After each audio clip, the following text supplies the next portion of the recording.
Hello everybody, my name is Quinn, I'm the creator of Heliosail, and I'm here today to talk to you about Astromancers.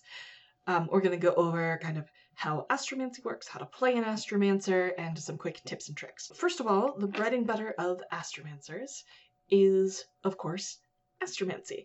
This is sort of your space magic. The way that it works is you have a pool of what we call dark energy dice. Dark energy is the meta currency that you spend in order to create your abilities. We call this creating a disturbance. And a disturbance is basically just a spell, for lack of a better word.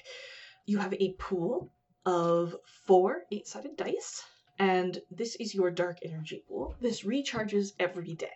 Now there are a few disturbances that you can create that don't require spending any dark energy, but if you want to create any of the more powerful ones, you are going to need to invest some of your dark energy dice. The way that it works is you can roll each die once, and then it is exhausted for the rest of the day. So if anyone is coming from D&D or other similar D20 systems, this works very similarly to hit die. Once you've used it, you cannot use it again until you have slept, rested, prepared for your next day. Gathering dark energy does not require spending an action, but creating the disturbance does. So what this means effectively is you can roll your dark energy dice one at a time. So you can roll just the one, and if you rolled really low and you didn't get enough dark energy to do what you want, you can go ahead and roll another one, and that kind of helps you to preserve this resource. As you get more powerful, there are tricks that you can take that help you to kind of bank some extra dark energy. And one of the best Astromancer tricks is one called Blood Magic. This lets you add your HP in order to kind of fuel your disturbances. This is why I said don't build your Astromancer squishy. You want them to have a lot of extra health, so you can be taking that extra health and really pouring those into your abilities as needed. Now there are going to be 6 abilities that you can cast for free, and 4 of them are the same no matter what specialization you choose, and then the other 2 come from your specialization. So your 4 basic abilities are Bend Light, Detect Anomaly, Change Mass, and Resonate. I'm going to go ahead and put one of the ability descriptions on the screen here so that we can look at it together. So you'll see that there is the name of the ability, there's a description of what it does, some of the different options, if you have different options. It'll give you the range of activation, what is called the base cost, and then it will give you some information on scaling. Now, if you're a beginner player, you can absolutely just use the ability exactly as described for the base cost, exactly as you would cast a spell in any other system. You can play an Astromancer like that through your entire game, it will work just fine. But one thing that Astromancy does is let you scale up your ability. Let's look at Change Mass. So let's say that you want the effect of Change Mass to last longer.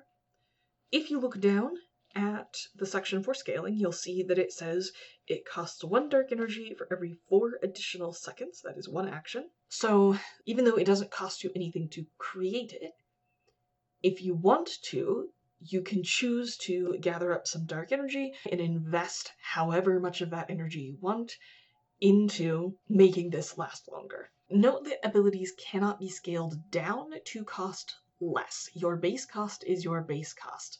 So let's say you have a disturbance that has a 4-meter area of effect at its base. You can choose narratively to only have it affect 2 meters, but it will still cost the same as if you were having it affect 4, because that is its minimum cost to create the disturbance. There are 4 specializations for you to choose from, and they all kind of focus on different things.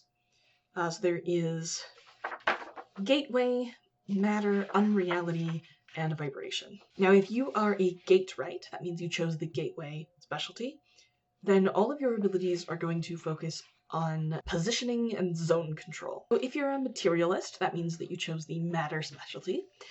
Then all of your abilities are going to be kind of touch-based and are going to have to do with manipulating matter in some way. Matter is a really great specialty to choose if you're really looking for a very damage-focused Astromancer, although Astromancers are pretty tanky in general and really good in a fight. If you're a reality bender, this means you chose the unreality specialty, and all of your abilities have to do with manipulating people's perceptions and also with stealth. If you're a kineticist, this means you chose the vibration specialty. The vast majority of your kit is going to have to do with zone control and battlefield manipulation. Every specialty has a ultimate ability, and this costs a whopping 18 dark energy to use. Most of the time you'll be rolling all 4 of your energy dice in order to achieve this, although if you have the blood magic trick that I talked about before, you can do it with less dark energy and supplement your health instead. Or if you just roll really well, you might be able to get away with only rolling 3 for it. This is a very powerful ability, and it will exhaust most of your energy for the day.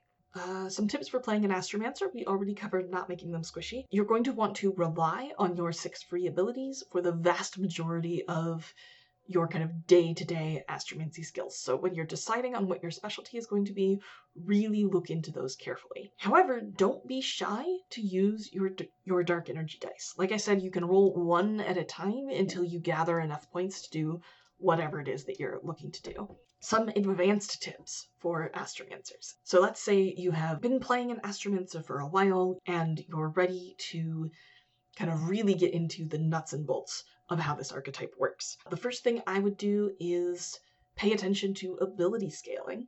Another advanced tip for Astromancers is cross-specialty usage.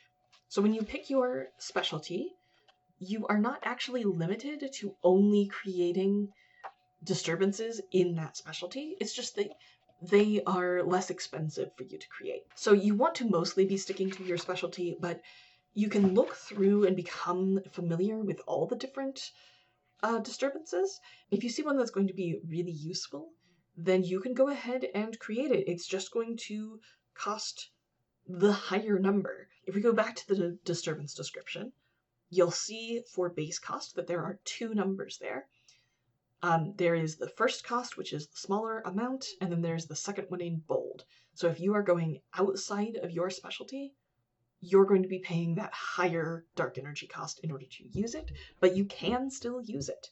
So that's how you play an Astromancer on the battlefield, but let's talk about playing an Astromancer just in your day-to-day. Focus. So when you're using focus, instead of rolling a dark energy die each time, and gathering kind of a semi-random amount of dark energy to be able to use, you can use your total dark energy available, up to 32 points if you have all 4 dice that have not been spent yet, as sort of a bank and just invest a few points at a time.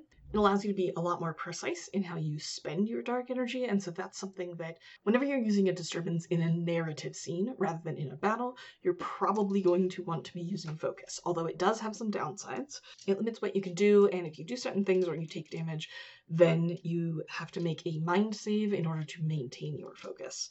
The big advantage to using focus, besides it allowing you to be more conservative with your dark energy, is that it also lets you crank the intensity or scale of the disturbance up or down without having to recast it. And yeah, that's kind of how to play an Astromancer. I hope this has been helpful.